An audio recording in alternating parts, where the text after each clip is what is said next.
And speaking of that surprise deal struck between Senator Joe Manchin and Senate Majority Leader Chuck Schumer, in a major reversal, Senator Manchin now backing Biden's energy and health care bill, setting the stage for the largest climate spending package in U.S. history, devoting over $360 billion to clean energy technologies. This comes just 2 weeks after Manchin rejected the Democrats' reconciliation package. Lawmakers and climate advocates hopeful and happy about the surprise announcement.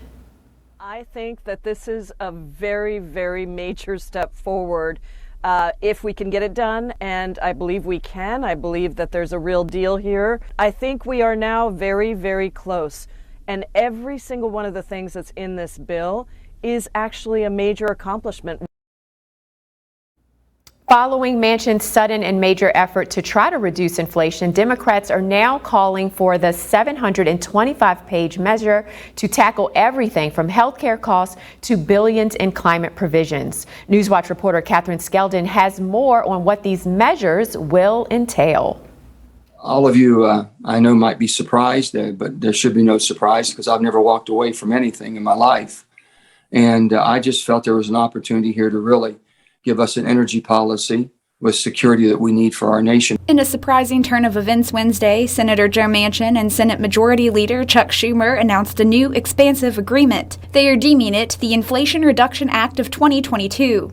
Its aim is to provide relief in a number of inflation-sensitive areas by increasing taxes on the wealthy and large corporations, lowering healthcare costs, and providing efficient energy security provisions. We don't raise taxes on anybody, and anybody that says we're raising taxes by putting a minimum of 15% corporate tax on corporations, the largest corporations of $1 billion of book value or greater, that's going to be inflammatory.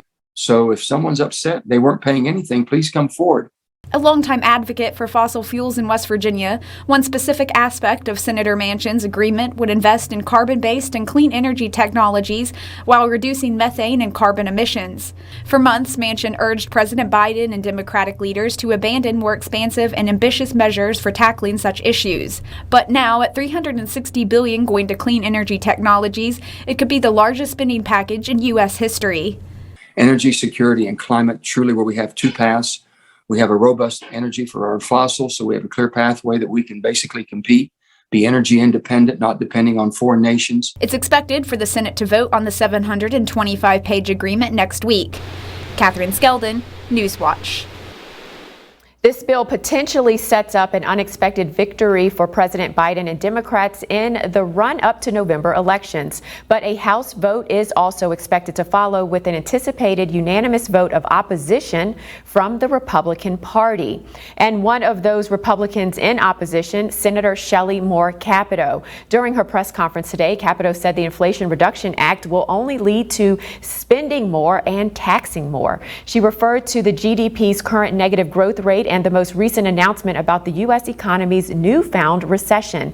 Capito fears that Manchin's bill could lead to more of the same.